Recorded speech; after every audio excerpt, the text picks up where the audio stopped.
Hello everyone, good evening dear students. Bihar board तथा CBSE board में 2 marks वाले question जो पूछे जाते हैं, इम्पोर्टेंट क्वेश्चन की बात आज करेंगे हम। इम्पोर्टेंट क्वेश्चन जिसमें आज हम आपसे short types problems with answer करवाएंगे। यूनिट नंबर फर्स्ट इलेक्ट्रोस्टैटिक्स से रिलेटेड। प्रत्येक क्वेश्चन 2 मार्क्स की है और जो भी यहाँ पे क्वेश्चन है वो आपके बोर्ड एग्ज़ाम के लिए काफ़ी हेल्पफुल ही नहीं बल्कि बहुत ही इम्पोर्टेंट है और 100% गारंटी है कि ये सभी प्रश्न आपके बोर्ड एग्ज़ाम में पूछे जाने की बहुत ज़्यादा संभावना है। तो जी प्यारे दोस्त, आप बारी बारी से प्रत्येक क्वेश्चन को समझें और अपने नोटबुक पर लिखते जाएं। फर्स्ट क्वेश्चन आपको दिख रहा होगा कि ये क्वेश्चन आपको कह रही है right limitation of Coulomb's law. Coulomb के नियम के सीमा को लिखें। कूलम्स लॉ के सीमा निम्नलिखित हैं, जैसा कि हमने आपको दिखाया है। फर्स्ट नंबर में कहा जा रहा है कि इट इज होल्ड और valid for point charges at rest. Coulomb's law जो है दोस्तों वह सिर्फ रेस्ट पॉइंट चार्ज के लिए वैलिड है। रेस्ट पॉइंट चार्ज के लिए क्या है? वैलिड है। दूसरा है कि the distance between point charges should not be too large and very small. अर्थात पॉइंट चार्जेज के बीच की दूरी बहुत ज़्यादा होती है तथा बहुत कम होती है तो उस समय कूलम का नियम लागू नहीं होता है।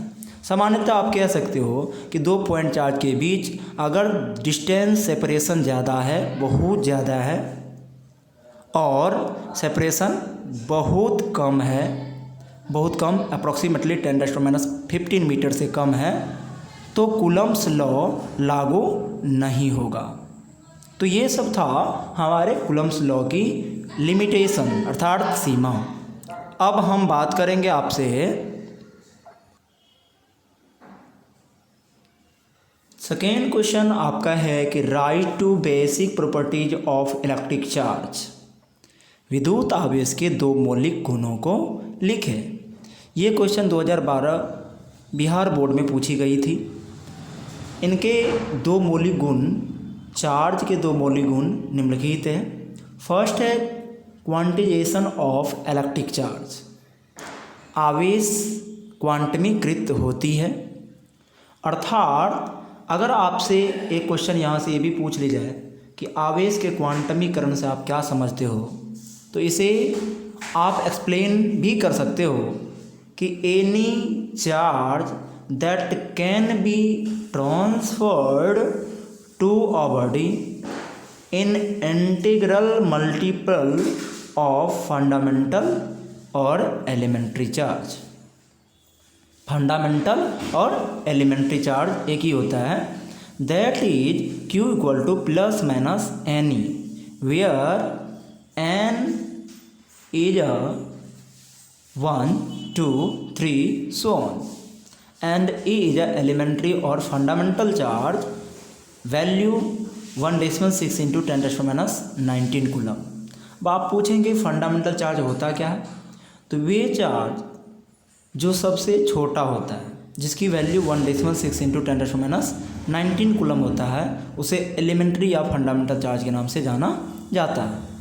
तो क्वांटमीकरण से आप क्या समझते हो? तो यहाँ कहा जा रहा है कि अगर आप किसी बॉडी से चार्ज ट्रांसफ़र करना चाहते हो तो वह हमेशा integral multiple of fundamental charge के फॉर्म में होता है।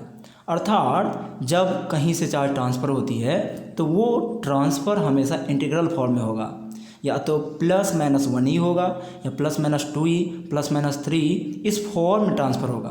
कभी भी चार्ज किसी बॉडी से 1/2 ट्रांसफ़र नहीं होगा। समझ गया? तो वही चीज़ है इंटीग्रल मल्टीपल ऑफ फंडामेंटल के फॉर्म में इलेक्ट्रिक चार्ज एक बॉडी से दूसरे बॉडी में ट्रांसफ़र होती है। ये तो है क्वांटमीकरण। तो क्वांटमीकरण अर्थात हिंदी में भी मैंने यहाँ पे आपको समझाया है कि किसी बॉडी को दिया गया आवेश, अगर आप किसी बॉडी को आवेश दे रहे हो या किसी बॉडी से आवेश निकाल रहे हो, ट्रांसफ़र कर रहे हो, तो हमेशा फंडामेंटल चार्ज का पूर्णांक गुणज यानी कि पूर्ण गुणज होता है। किसी बॉडी पर चार्ज दो या किसी बॉडी से चार्ज निकालो, वो चार्ज हमेशा फंडामेंटल चार्ज के पूर्ण गुणज के रूप में ही निकाला जा सकता है और किसी बॉडी को दिया भी जा सकता है। यही कहता है क्वांटमीकरण, quantization of charge. That is Q equal to plus minus NE where N is a integral number 1 2 3 4 so on and E is a fundamental charge. It is a very small charge 1.6 into 10⁻⁻19। इससे छोटा charge संभव नहीं है।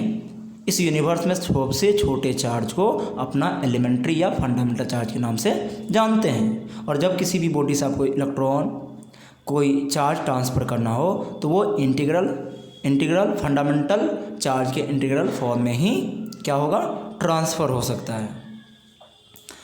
अब यहाँ से हम एक दो चीज़ों को जानते हैं कि किसी बॉडी पर कितना चार्ज पॉसिबल है, कितना चार्ज पॉसिबल नहीं है। जैसे कि आपको यहाँ दिख रहा होगा, पॉसिबल चार्ज है प्लस माइनस जीरो ही पॉसिबल है, प्लस माइनस जीरो ही पॉसिबल है, प्लस माइनस 1 ही है, प्लस माइनस 2 ही। तो आपको दिख रहा होगा कि ये इंटीग्रल मल्टीपल फंडामेंटल चार्ज का है।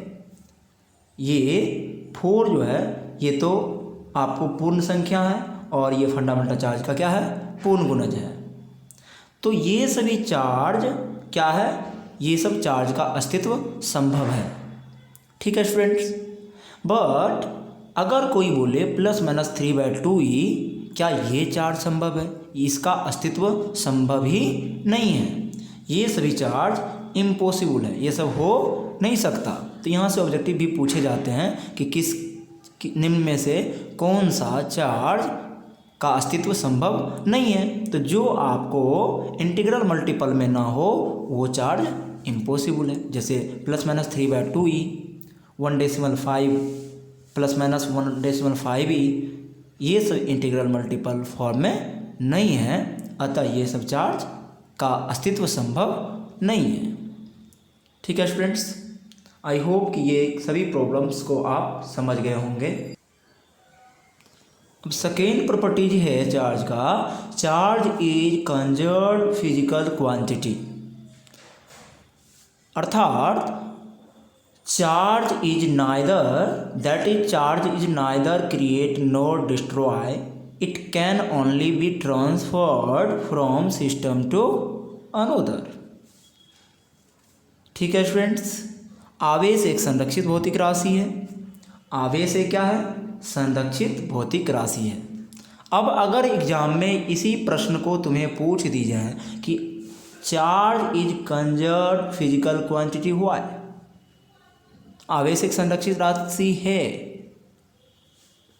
क्यों और कैसे, या ऐसे भी पूछ दिया जाए कि आवेश के संरक्षण सिद्धांत से आप क्या समझते हो, या आवेश के संरक्षण भौतिक राशि से आप क्या समझते हो, तो आप कहोगे कि आवेश को न तो उत्पन्न किया जा सकता है और ना ही इसे नष्ट किया जा सकता है। हाँ, इसे सिर्फ एक फॉर्म से दूसरे फॉर्म में क्या किया जा सकता है, ट्रांसफ़र किया जा सकता है, बदला जा सकता है। ठीक है स्टूडेंट्स, तो ये प्रॉपर्टीज भी आप क्लियरली समझ गए होंगे। Next property, third number properties आपको दिख रहा होगा कि कहा जा रहा है charge is always obey the invariance law. मतलब आप क्या समझे, मतलब कि आवेश हमेशा इनवेरियंस अचरता लॉ का पालन करता है। अब आप पूछोगे अचरता लॉ क्या होता है, तो ऑलरेडी मैंने आपको फाउंडेशन क्लास में बताया था कि इनवेरियंस का मतलब होता है कि चार्ज जिस समय रेस्ट में रहती है उस समय उनकी वैल्यू, और जिस समय चार्ज मूवेबल होती है उस समय उसकी वैल्यू, चार्ज की वैल्यू क्या होता है, इक्वल होता है, बदलता नहीं है। अगर रेस्ट में चार्ज, किसी चार्ज का वैल्यू मैग्नीट्यूड लगभग अगर 2 कूलम है, मूविंग के बाद भी वो 2 कूलम ही रहेंगे, ये होता है invariance of charge. But relativity theory में आपको बताया था कि चार्ज तो रेस्ट में और मोशन में क्या रहता है, चार्ज की मैग्नीट्यूड सेम रहते हैं, बट उनकी मास क्या होते हैं बाबू, रेस्ट में जो रहता है जैसे ही मोशन में डालते हैं उनकी मास चेंज होने लगता है। अर्थात इनवेरिएंस ऑफ चार्ज, इनवेरिएंस में कहा गया कि रेस्ट में और मोशन में चार्ज की मैग्नीट्यूड सेम होते हैं, बट उनका मास क्या होते हैं, चेंज होने लगते हैं। इसी को बोलते हैं इनवेरिएंस ऑफ चार्ज, आवेश का अचरता। तो आवेश अचरता नियम का पालन करता है, अर्थात Q rest equal to Q moving. Rest state में जो चार्ज की मैग्नीट्यूड होगी वही मूविंग स्टेट में चार्ज की मैग्नीट्यूड होगी।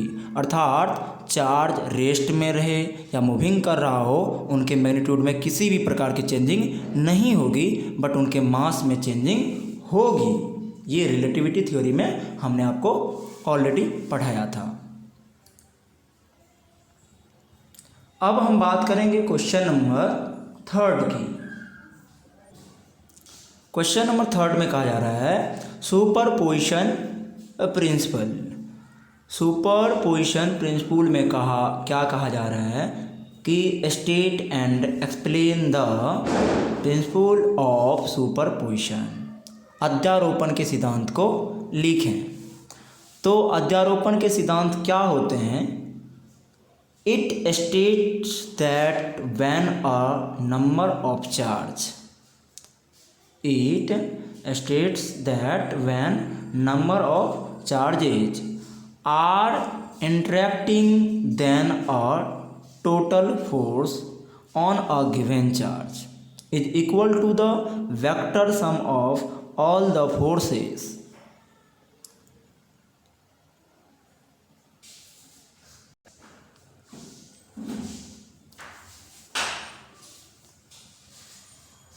exerted on it due to all other charges, known as principle of superposition। आपको यहाँ क्लियरली कहा गया कि it states that when number of charges, अगर किसी स्टेट्स में आप देखो कि कहीं पे रीजन में चार्ज बहुत सारे हैं, are interacting then a total force on a given charge, वो इंटरेक्ट कर रहा हो एक दूसरे को, is equal to the vector sum. तो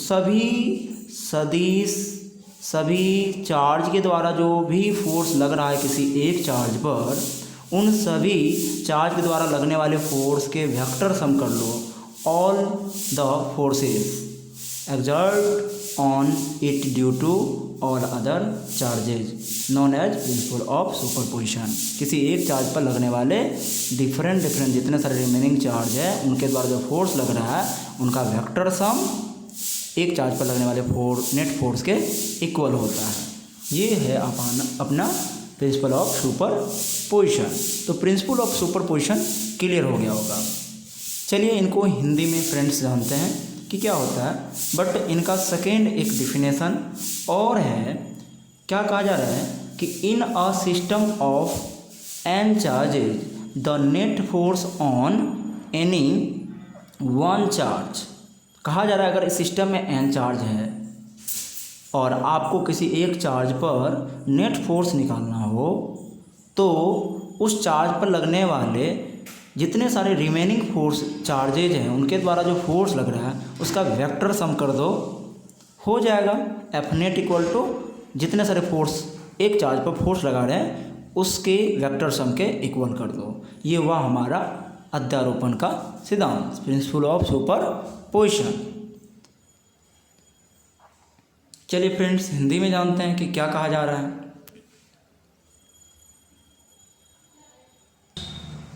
कहा जा रहा है कि यदि स्पेस यानी सिस्टम में एन चार्ज प्रेजेंट हो तो किसी एक चार्ज पर नेट फोर्स अगर किसी सिस्टम में या किसी स्पेस में एन चार्ज, बहुत सारे प्रेजेंट चार्ज हो, 10, 20, 50, 60, एन का मतलब तो यही हुआ हो, तो किसी एक चार्ज पर जो नेट फोर्स होगी वो अन्य आवेश द्वारा उस एक आवेश पर लगने वाले बलों के सदिश योग के इक्वल होता है। इसी को बोलते हैं अध्यारोपण का सिद्धांत। मान लीजिए अगर स्पेस में Q1, Q2, Q3, Q4 so on charge present हैं, तो उस समय एक चार्ज Q1 पर नेट फोर्स क्या होगा? तो नेट फोर्स Q1 पर F net on Q1, F vector 1 to 1 पे 2 फोर्स लगाएंगे, फिर 1 पे 3 भी लगाएंगे, Q1 पे Q4 वाला फोर्स लगाएगा। तो इस प्रकार से आप देख रहे हो कि 1 पे जितने सारे रिमेनिंग चार्ज है वो फोर्स लगा रहे हैं और उनका सभी का आपस में वेक्टर सम Q1 पर लगने वाले नेट फोर्स के इक्वल होता है। यही तो है अध्यारोपण का सिद्धांत। अब वही चीज़ को दोबारा यहाँ पे आप देख लीजिए, अगर आपको इलेक्ट्रिक फील्ड के लिए अध्यारोपण का सिद्धांत पूछ ली जाए तो फिर वही परिभाषा लिखना कि यदि स्पेस में n चार्ज प्रेजेंट हैं तो किसी एक चार्ज पर लगने वाली नेट इलेक्ट्रिक फील्ड उस चार्ज पर लगने वाले भिन्न भिन्न रिमेनिंग चार्ज के द्वारा लगने वाले इलेक्ट्रिक फील्ड के वेक्टर सम के इक्वल होता है। सेम डिफिनेशन करेंगे आप, ठीक है। और उसके लिए फार्मूला आप यहाँ देख रहे होंगे कि फार्मूला क्या है, E vector net on Q1 पर net electric field intensity E1 पे 2 लगाएंगे, E1 पे 3 वाला चार्ज लगाएंगे, प्लस E1 पे 4 वाला लगाएंगे, सो ऑन E1 पे n वाला लगाएंगे चार्ज। तो ये आपको फाउंडेशन में काफ़ी विस्तार पूर्वक समझाया गया था, बट बोर्ड में आपको उतना विस्तार में नहीं लिखना है। आपको 2 मार्क्स चाहिए तो 2 मार्क्स के अकॉर्डिंग ही लिखना है, ओके। अब क्वेश्चन नंबर 4 कहा जा रहा है वेरिफिकेशन ऑफ कूलम्स लॉ, अर्थात कूलम नियम का सत्यापन करना है। कूलम नियम का सत्यापन करना है इन 1785 कूलम साहब कहे थे 1785 ईस्वी में कि electric force depend on three facts. Coulomb साहब का कहना था कि इलेक्ट्रिक फोर्स जो होती है, दो चार्ज के बीच लगने वाले अट्रैक्शन या रिपल्सन फोर्स, वो फोर्स 3 बातों पर डिपेंड करती है। पहला, इलेक्ट्रिक फोर्स जो है दोनों चार्ज के परिमाण, दोनों चार्ज Q1 और Q2 के परिमाण, तो मॉडुलस से दिखाना होगा परिमाण को, मैग्नीट्यूड को। परिमाण के गुणनफल का क्या होता है, समानुपाती होता है। Q1 Q2 के मैग्नीट्यूड के प्रोडक्ट का प्रोपोर्शनल होता है आपका इलेक्ट्रिक फोर्स। तो ये कूलम साहब ने पहली बात बोला था, अर्थात अगर चार्ज की मैग्नीट्यूड बढ़ा दी जाए तो फोर्स भी क्या कर जाएंगे, बढ़ जाएंगे। दूसरा बात उन्होंने बोला था कि इलेक्ट्रिक फील्ड जो होती है दोनों चार्ज के बीच के सेपरेशन के इन्वर्सली वर्ग स्क्वायर के इन्वर्सली प्रोपोर्शनल होते हैं। तो आप यहाँ देख रहे हो कि F ही समानुपाती 1/r² है, जिसको हम लिख सकते हैं F electric force proportional r⁻²। ठीक है स्टूडेंट्स। अब तीसरा चीज़ यहाँ है कि अगर दोनों चार्ज Q1 और Q2 के बीच अगर कोई मीडियम है तो मीडियम के रिलेटिव परमिटिविटी को रिप्रेजेंट कौन चीज़ करते हैं, εr से। तो साइंटिस्ट कूलम साहब कहते हैं कि उस मीडियम Q1 और Q2 के बीच कौन सा मीडियम है, उस मीडियम पर भी कूलम्स लॉ, कूलम्बिक फोर्स जो है इलेक्ट्रिक फोर्स वो डिपेंड करेंगे। कैसे करेंगे, तो electric force is a inversely proportional of relative permittivity of medium के रिलेटिव परमिटिविटी का उल्टा समानुपाती होता है। तो इस प्रकार फ्रेंड्स आपने देखा कि कूलम बल 3 बातों पर डिपेंड करती है। पहला, दोनों आवेश के चार्ज के परिमाण के गुणनफल का समानुपाती होता है। दूसरा, दोनों चार्ज के बीच के सेपरेशन के वर्ग का क्या है, उल्टा समानुपाती है। और दोनों चार्ज के बीच रखे रिलेटिव परमिटिव, दोनों चार्ज के बीच में आप कौन सा मीडियम रख रहे हो, उनके डायरेक्टरी कांस्टेंट का उल्टा समानुपाती है।